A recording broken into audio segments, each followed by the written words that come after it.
When Paradox came along and proposed this to us, it was like a dream come true. And that kind of takes us to now, where we're working on Prison Architect 2, and it's getting close to launch.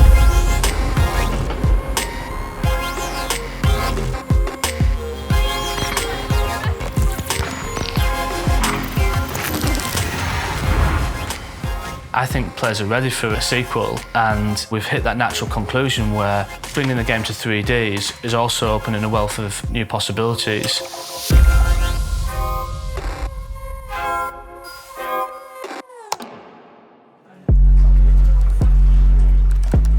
We worked on Prison Architect on console for a number of years. When Paradox acquired the license, they were looking for a developer to continue the Prison Architect brand and in the background work on a sequel. And I've been heading up that team and that project as well. So 3D is a really good thing because it gives us a lot and it challenges us a lot in different ways as well. So some of the things that it gives us is it just looks gorgeous, and we get to do a lot of fun stuff with lighting and a lot with angles, whereas it with top down it's very fixed. You're kind of limited to what you can do. Prison Architect 2 is an evolution of Prison Architect. It's not a new thing, so we always have to retain the look of the 2D one, but you're bringing it to 3D. The fidelity that we've had to go to bring in the assets and animations and fingers, and I think we got very close.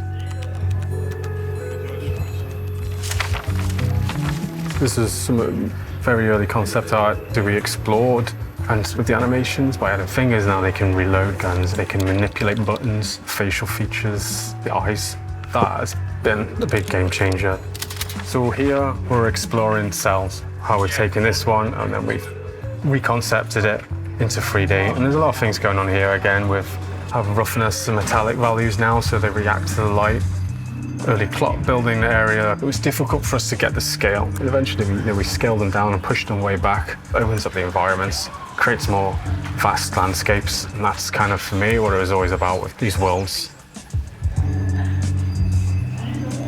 We really wanted to do something with more production value, but also 3D opens up a number of new gameplay depths, so like multiple floors, being able to actually create prisons like Alcatraz, like for real this time. There was a pitch process, so Paradox would work with us on what they wanted to see. We put our pitch together with some concept art and high-level designs of what we would want to do with the game and what direction we want to take it in. Also, how we would stay true to the original in the art style as well as the spirit. Code. Mainly code.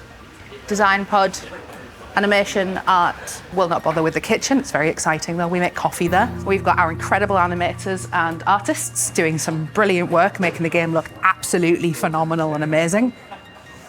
So everybody here in this office works on Prison Architect 2, and we've moved offices a couple of times, but we've moved in here to get everyone closer together so we can collaborate a little bit more closely, which is working really well.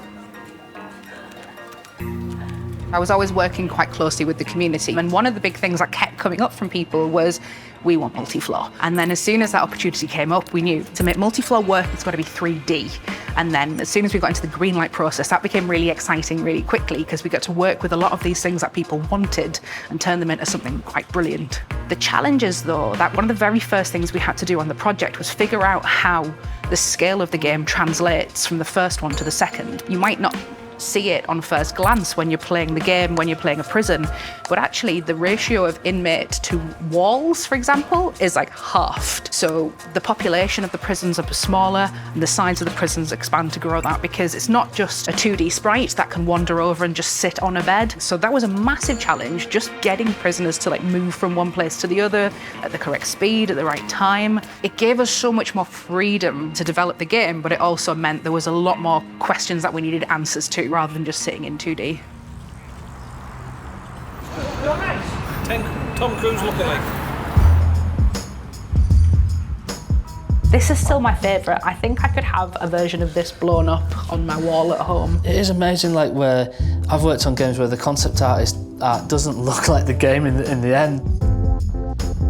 It's not just, hey, well, let's make Prison Architect 1 in 3D. The deeper reasons for it is to really blow up the potential of the game, like through the construction, through the automation, through the logistics. It was a challenge for us on one side because PrisonArchitect was never designed to be multi-floor, so we had to go back and figure out how that was going to work. It meant a lot of things changing with scale. But for the player, they're going to have to manage not just this one big prison that you can see at a glance, plus all these other levels where stuff is going on that you don't know about. Yeah. So we do have some iconography to like highlight it, but it means that those players who really enjoy the action part of it, there's a lot more for them to watch because they need to make sure they've got eyes in all of the right places, that they're checking out.